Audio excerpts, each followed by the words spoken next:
ranahnya kesehatan mental ya Pak. Iya, mengenai kesehatan mental Pak, mohon izin. Jadi kesehatan mental itu yang paling banyak disebut orang adalah pengelolaan emosi. Tapi sebetulnya bukan hanya emosi, termasuk intelijensi.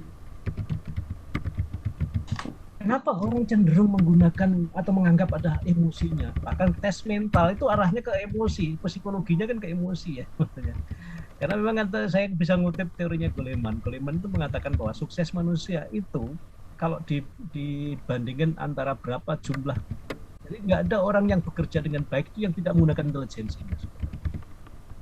Tetapi kalau intelijensi itu, kecerdasan intelektual itu tidak dibarengi dengan emosi yang bagus, itu juga sia-sia karena faktor yang menentukan keberhasilan seseorang dalam mengerjakan pekerjaannya itu, intelijensi itu hanya berperan dia kira-kira 18%.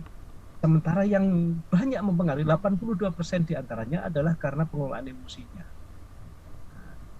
Jadi bangsa ini, negara ini tidak hanya membutuhkan orang pintar, tetapi sangat banyak membutuhkan orang yang punya mental yang baik.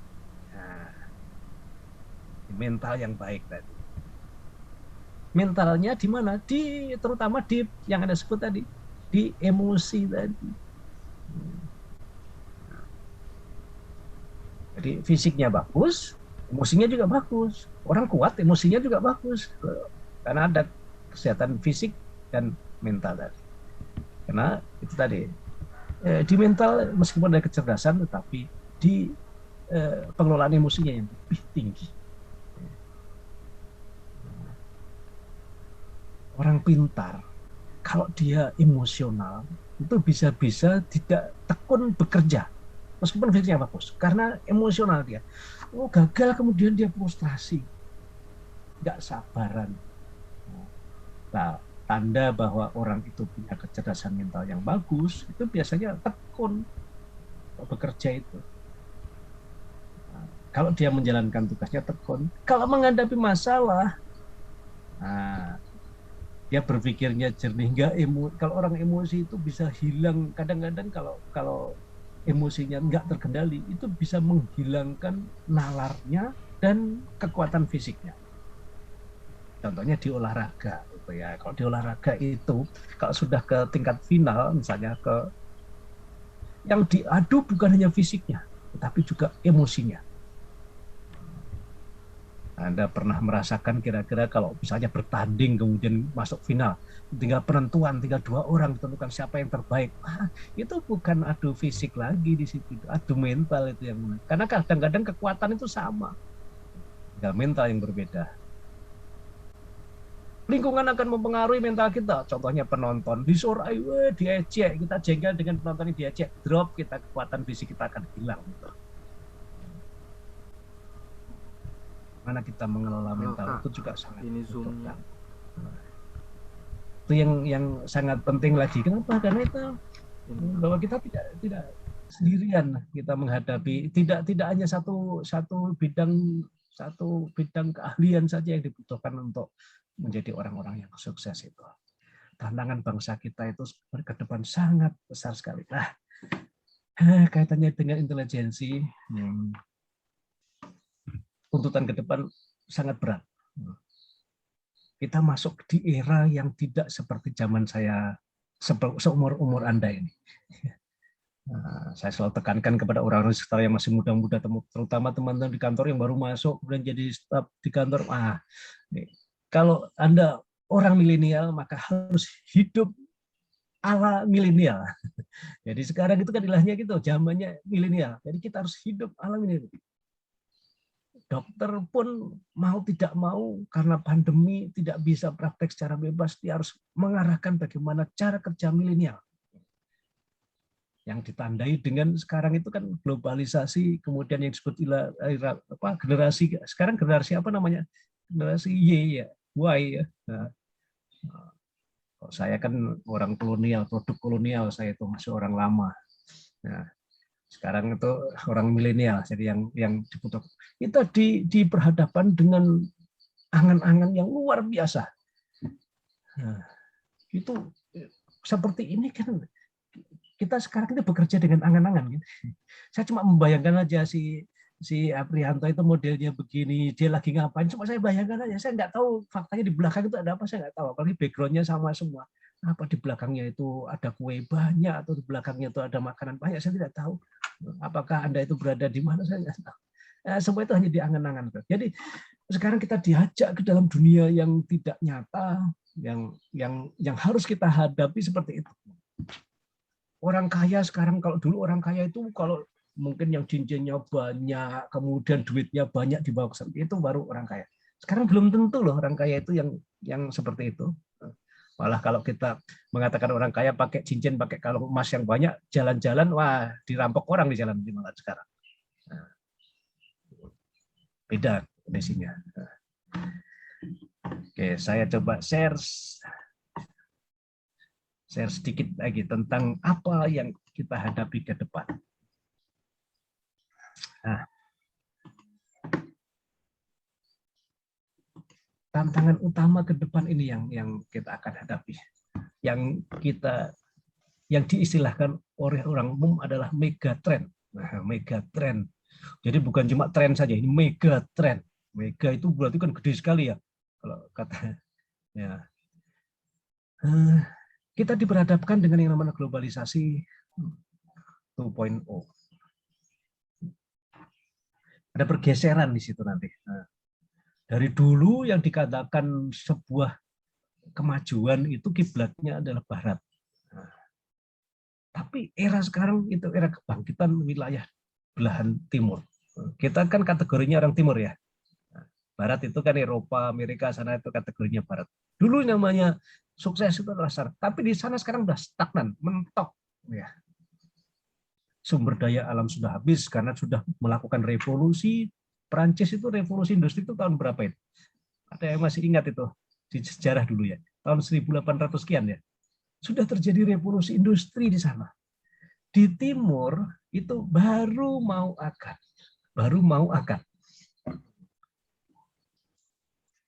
Kita bisa lihat mungkin di belahan kawasan timur ini baru Jepang, Korea Selatan, menyusul Cina sekarang yang mengarah ke industri.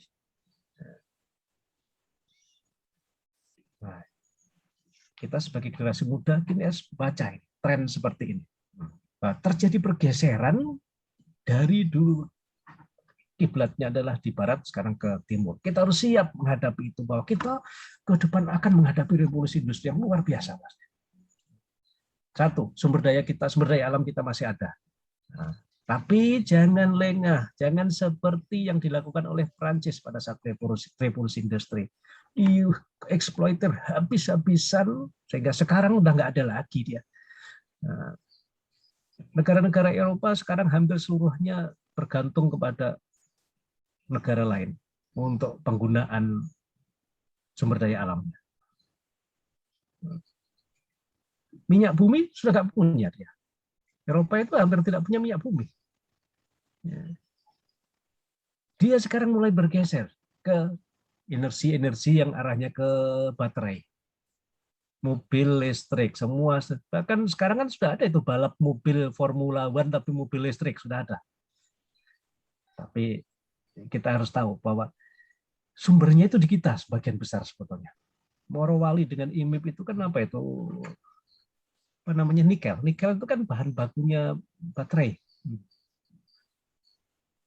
HP kita itu hanya sekeping sekian gram saja itu nikelnya, tapi mampu menyimpan energi sampai sekian jam. Nah, bahkan ada lagi yang sekarang yang lebih canggih lagi, HP yang bisa bertahan sampai 30 hari baterainya. Itu HP yang dipakai oleh penjelajah itu. Contohnya merek Honor sekarang sudah. Nah, kemarin saya sempat baca-baca teknologi terkini itu beberapa merek yang diproduksi oleh Honor. Jadi mereknya Honor itu bisa memadukan antara jam tangan, kemudian menjadi multifungsi dia. Di situ ada jam, di situ ada handphone, di situ ada GPS, di situ ada semua, sampai oximeter pun ada di situ. dengan satu perangkat itu. Kamera kayaknya nggak ada. Saya lihat kameranya, ada sekian yang hanya di satu perangkat dan bisa digunakan, perangkatnya kecil, bisa digunakan dengan masa aktif jamnya itu, baterai itu sampai 30 hari sekarang itu. Nah, ini wujud daripada kemajuan teknologi sekarang yang kita harus siasati. Kalau kita nggak bisa memanfaatkan seperti itu, orang lain sudah memanfaatkan, kita ketinggalan lagi nanti. Kita akan diperhadapkan kepada krisis energi dan krisis lingkungan. Energi kita sudah, karena cadangan fosil, cadangan minyak yang dari fosil itu sudah semakin tipis. Amerika punya cadangan yang luar biasa katanya di Alaska itu yang dia belum dieksploiter. Tapi Eropa itu kan negaranya kecil-kecil ya. Beberapa negara Eropa itu justru dia itu memelihara, ya di kasarnya seperti menjajah kalau dulu, cuma halus sekarang itu, menguasai beberapa pulau-pulau kecil, contohnya di siapa itu Argentina, di bagian Argentina itu ada pulau Falkland itu kan masih dikuasai sama Inggris kalau nggak salah, kemana itu. Nah, beberapa pulau-pulau kecil di Atlantik juga dikuasai, karena di situ ada sumber-sumber daya alam yang masih akan dieksploiter ke depan, kaitannya dengan pemanfaatan energi ke depan. Kita akan diperhadapkan pada krisis energi. Tolong berhematlah menggunakan energi. Kita akan berhadapan itu. Kemudian demographic change. Populasi kita, kalau nggak salah, kalau di kesehatan atau BKKBN ya yang punya, kita ada bonus demografi tahun berapa itu? Bonus demografi itu usia produktif kita jauh lebih banyak dibandingkan dengan usia yang non produktif. Itu tahun 2028 kah berapa itu? Saya pernah baca itu. Silakan nanti. Itu bisa berarti positif, bisa juga negatif dengan bonus demografi itu istilahnya. Bonus demografi itu silakan bahwa usia produktifnya itu jauh lebih banyak dibandingkan usia non produktif dari warga negara Indonesia ini. Nah, kalau usia produktifnya lebih banyak, harusnya dia akan bekerja. Tetapi lapangan kerja tidak ada, kira-kira apa yang terjadi?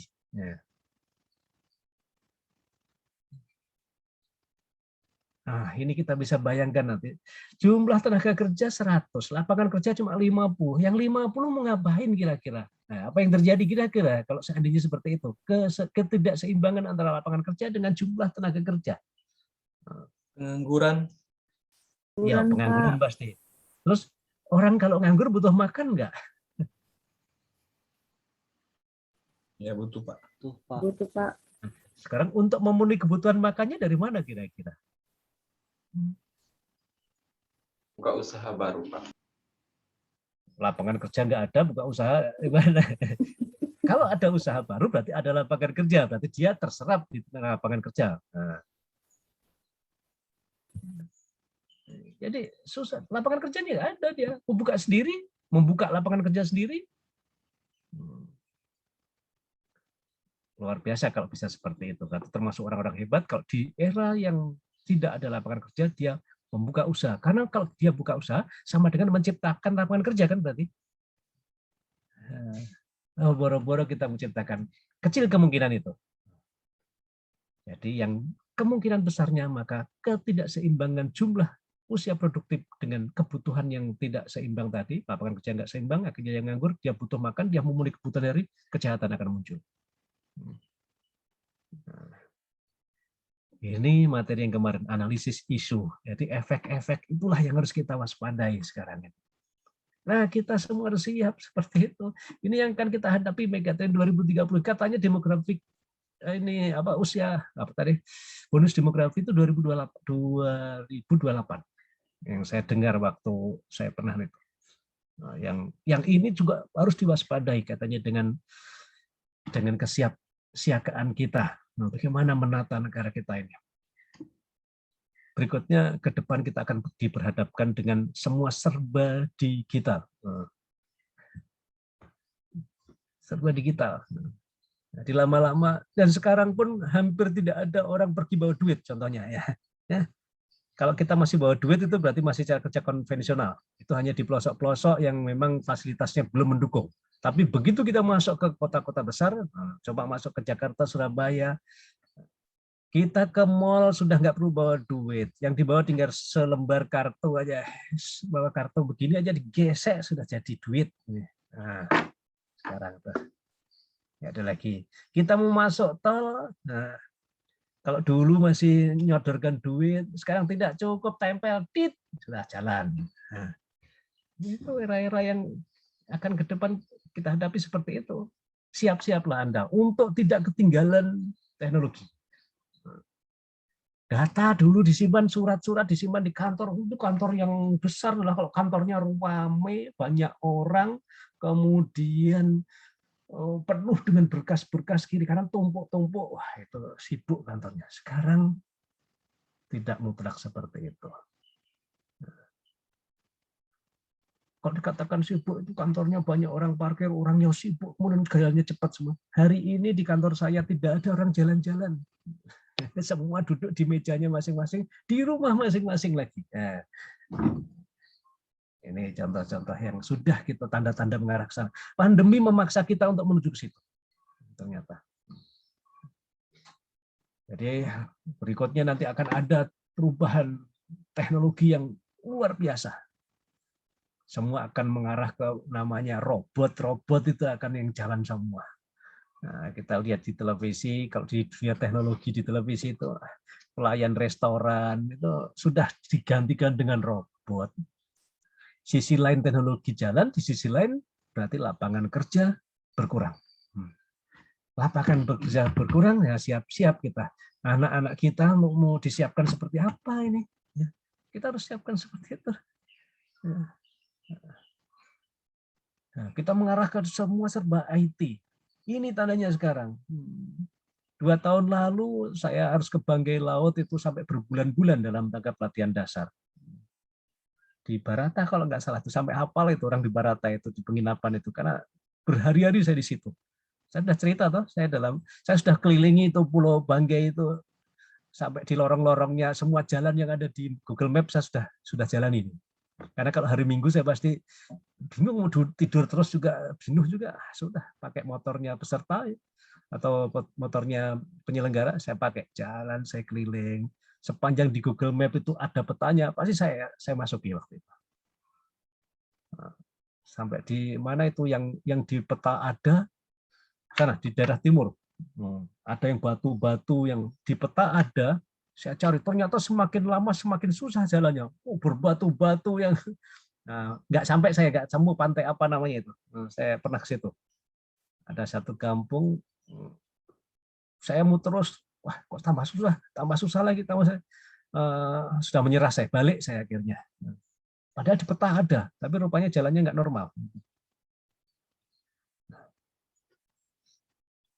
Sekarang tidak harus seperti itu dengan dunia IT ini. Nah, akibat itu semua individualisme. Kita sama-sama ketemu dengan keluarga, ketemu dengan kemenakan, duduk sama-sama, tidak ngomong sekarang itu. Semua sibuk dengan gadgetnya. Padahal di gadget itu dia juga lagi ngomong, tapi tidak langsung dengan orangnya, lewat gadget itu. Sudah terjadi, bahkan 2 tahun lalu sudah terjadi di keluarga saya. Karena tradisi saya kalau Lebaran itu biasanya mudik sebelum pandemi itu mudik terakhir. Kemenakan anak saya semua itu ngumpul di satu tempat di rumahnya orang tua yang kebetulan rumah orang kampung masih longgar duduk. Tapi tidak satu pun dia itu yang berhadapan muka orang per orang. Tapi ketawanya sama-sama dia. Begitu ketawa, wih kok semua sana ketawa sini. Ngapain kamu kok? Ternyata dia asik dengan main game online, tapi bertanding antar mereka. Ini baru saya tahu satu. Kenapa ini orang mau main? Kalau dulu kan datang main apa itu namanya main poker, main kartu supaya. Tapi bukan itu permainannya sekarang. Dia memanfaatkan teknologi untuk, tapi akibatnya menjadi individualisme. Meskipun di sisi lain dan pluralisme itu ada, tapi hidupnya dia individualisme. Sekarang hari ini contohnya, Anda masing-masing di rumah masing-masing. Bekerja sama-sama kita memang. tetapi tidak berada di tempat yang sama. Nah, ini adik-adik, teman-teman saya, generasi muda, tolong siap-siaplah Anda untuk menghadapi seperti siapkanlah itu tadi. Mental Anda seperti apa? Anda butuh mental, butuh kecerdasan untuk menyikapi kondisi seperti ini. Besok itu orang yang eksis, orang yang punya akses ke IT ini, kan arahnya ke digital dan teknologi IT ini. Siapa yang kuasai itu? Coba aja sekarang bisnis. Kalau tadi si Muhammad Andy mengatakan, oh kita buka usaha. Kalau buka usahanya masih manual, sekarang jangan harap mau eksis. Sekarang sudah mulai bergeser. Orang yang kuasai digitalisasi, usaha dengan online yang tetap bertahan. Karena PPKM dilarang orang tatap muka. Nah, siapa yang mampu memanfaatkan itu akan bisa eksis. Ini tantangan ke depan kita. Kemajuan teknologi kita itu sangat pesat. Ke depan akan terjadi perubahan yang luar biasa. Bisnis konvensional akan hancur nanti ke depan, diganti dengan bisnis yang berbasis digital tadi.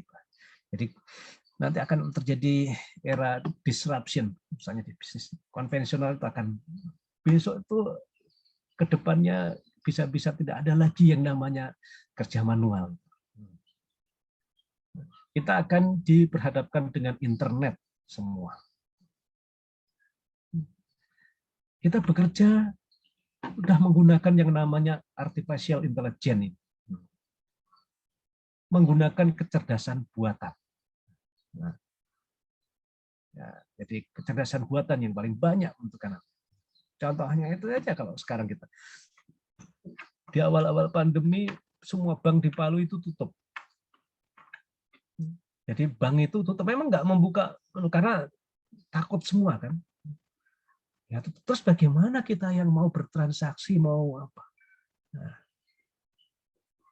beberapa bank memperbanyak, kan biasanya kalau kita mau setor harus ke teller, harus ke kasir. Kemudian dulu beberapa bank paling punya satu itu ATM store. Tapi sekarang ini sepertinya setiap cabang, setiap ATM ada ATM store itu, tarik dan store itu. Jadi nggak perlu lagi kalau kita cuma mau store itu pergi ke bank. Buku tabungan lama-lama hanya tinggal catatan. Karena kita nggak perlu lagi print out, lihat saldo. Semua sudah ada, semua bank pasti sudah ada yang namanya internet banking sekarang. Kejadian transaksi itu, bayar itu hanya dari rumah saja bisa selesai. Ini tantangan kita ke depan. Nah, jadi efek dari megatrend tadi akan terjadi ini semua. Revolusi industri yang besar-besaran. Nah, kalau di tahun 1918 sekian Prancis menggunakan revolusi industri itu mengarah kepada dari yang konvensional, dari yang agraris ke industri, tapi sekarang bentuk industrialnya yang berubah. Artinya cara kerja konvensional itu akan digantikan dengan yang namanya mesin dan robot semua nanti ke depan itu. Cina sudah mengembangkan mobil tanpa pengemudi yang sudah digunakan untuk mengantar kiriman. Nah, meskipun masih kecil-kecil, uji coba kecepatannya 30 km per jam kemarin saya lihat di televisi itu di dunia teknologi itu. Nah, 30 km per jam kecepatannya digunakan untuk mengantar kiriman-kiriman, paket-paket Cina itu. Di Inggris sekarang orang yang punya mobil dengan bahan bakar bensin itu sudah semakin berkurang. Orang-orang moderat sekarang semua sudah pakai mobil listrik. tahun 2025 bahkan diperkirakan pompa bensin di Inggris itu akan tutup 2025. Yang akan dirubah menjadi tempat charger di tempat-tempat parkir. Sehingga setiap mobil itu parkir, di situ akan tersedia charger. Nah, karena menjadi mobil listrik semua. Di Indonesia bagi orang-orang para sultan, apa ya istilahnya sultan-sultan itu ya, sudah mulai koleksi gitu apa mobil listrik di Indonesia, teh yang Nissan itu yang keluar itu. Nah, sudah mulai itu. Tapi di Indonesia masih barang langka, barang mewah itu, yang dengan harga di atas 1 M semua mobil listrik itu. Ke depan bisa jadi murah, kan sama dengan HP. Pertama itu HP juga barang mewah. Banyak orang-orang kaya yang bisa. Sekarang penjual Lombok di pasar ini punya HP. Kalau dulu punya HP yang bisa untuk SMS sudah hebat. Sekarang HP 3G itu sudah tinggal kenangan saja. Semua sudah Android sekarang. Dan Android itu punya kemampuan yang luar biasa. Ini gambaran utama yang kita akan hadapi, teman-teman. Ini yang harus Anda siapkan. Nah, bukan hanya jasmani yang siap, tetapi bagaimana mental kita. Nah, bagi orang yang punya kesiapan mental yang bagus, yaitu tadi pengendalian emosi dan kecerdasan intelijensinya bagus, ini peluang. Tapi bagi yang tidak punya kemampuan mental yang memadai, maka teknologi itu menjadi penghambat. Jadi aduh, harus belajar lagi. Pasti begitu pikirannya itu. Nah, bagaimana sikap saudara kira-kira menghadapi tadi yang saya sebutkan? Ada 6 megatrend dan kecenderungan berubahnya kepada menjadi 4 keindustrialisasi semua nanti itu lama-lama. Nah, mari kita analisis sekarang efeknya kepada apa yang harus kita siapkan menghadapi seperti itu. Dan apa kemungkinan yang akan terjadi. Di sisi lain kita akan menghadapi namanya bonus demografi tahun 2028 kalau nggak salah itu. Di sisi lain kita diperhadapkan dengan kondisi globalisasi yang akan mengarah kepada penyederhanaan penggunaan, penghilangan, pengurangan penggunaan kerja konvensional menuju ke kerja digital yang jauh lebih hemat menggunakan tenaga kerja karena akan diganti dengan komputer dan robot.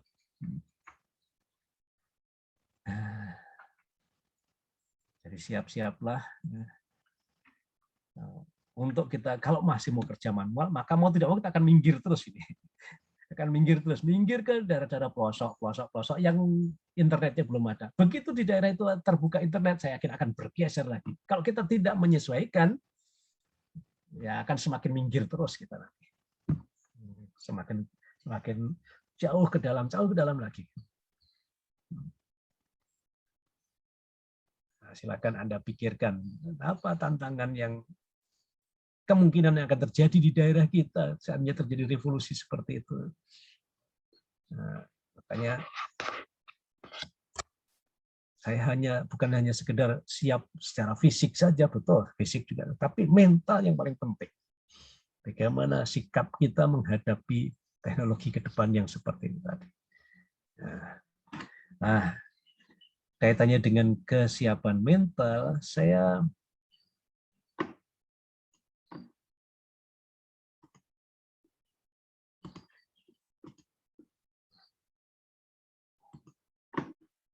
di dalam kehidupan kita itu ada 3 keseimbangan kecerdasan mental tadi,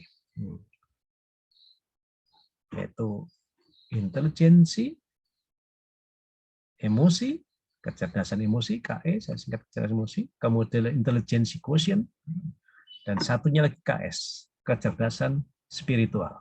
Nah, ketiga-tiganya ini harus berada pada keseimbangan, tidak boleh lepas, tidak ada. Orang pinter, dia dominan pinternya, tapi nggak sabar, belum tentu sukses. Oke, pinter iya, tapi dia sabar, bagus. Tapi kalau tidak diseimbangkan dengan kecerdasan spiritualnya, bisa-bisa kepintarannya dan kejeliannya, ketekunannya digunakan ke hal-hal yang negatif. Karena ini adalah pagarnya kecerdasan spiritual itu. Perilaku beragama, agamis itu adalah salah satu pagar yang terbaik. Karena tidak ada di dunia ini agama yang kita akui itu mengajarkan ketidakbaikan. Apapun agamanya pasti ajarannya adalah kebaikan. Kebaikan terhadap siapa? Kebaikan terhadap Tuhannya, kebaikan terhadap sesama makhluk Tuhannya. Nah, pasti itu. Meskipun makhluk Tuhan itu nanti terbagi lagi. Baik sesama manusia dan baik dengan lingkungan kita. Nah, bagi orang Muslim maka hablu minallah hablu minannas, bagi yang Muslim. Bagi orang Nasrani, saya yakin punya prinsip lagi yang saya tidak tahu apa prinsipnya. Kalau ada yang Nasrani nggak kita? Ada prinsip kebaikan kita kalau kita beragama. Kalau orang Hindu ada lagi, berbeda lagi. Orang Konghucu lain lagi. Kalau di Indonesia kan ada berapa itu? Ada Konghucu, Hindu, Buddha. Ada 6 ya yang kita akui di kita kan. Katolik, Protestan. Adakah di antara agama yang kita akui di negara itu yang mengajarkan, yang mengharuskan orang, membiarkan orang untuk berbuat jahat? Enggak ada kan? Jadi nilai kebaikan itu pagarnya adalah ini, kecerdasan spiritual. Kita tidak menggunakan ini. Contohnya apa? Ini orang yang pinter, kemudian mampu mengendalikan emosi, jadilah dia hipnotis, kuat menghipnotis orang. Karena itu bisa dipelajari secara intelijensi dan bisa diterapkan, mempengaruhi emosi orang. Tapi digunakan supaya kita kemudian bisa mengambil barangnya. Nah, karena dia tidak dasarkan kepada kecerdasan emosi, kecerdasan spiritualnya. Nah, bisa salah kita mengarahkannya. Ya.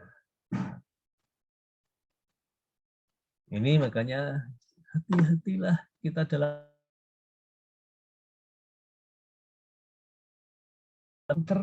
orang yang merasa pintar tapi kecerdasan ke emosinya rendah, dia akan cenderung sombong biasanya. Menganggap orang lain itu tapi sebaliknya, orang yang menggunakan kecerdasan emosinya tinggi tidak diimbangi dengan spiritual, itu menjadi orang yang orang yang sok itu. Begitu juga orang yang kecerdasan spiritualnya yang dominan, tapi dua-duanya sama sekali nggak ada. Itu yang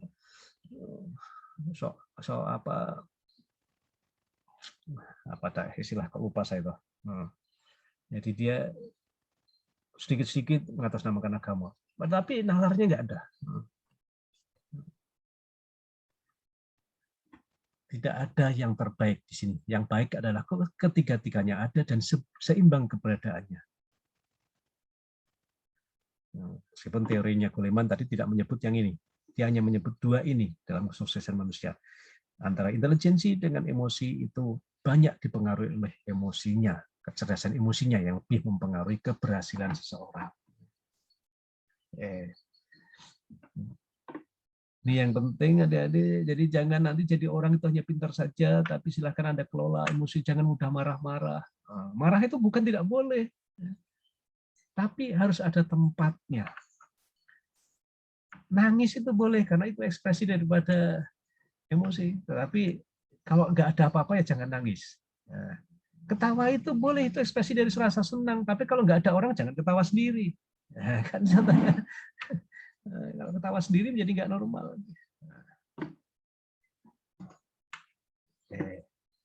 Itu yang saya ingin tekankan, kaitannya dengan apa yang harus kita bangun ke depan, yang harus kita siapkan.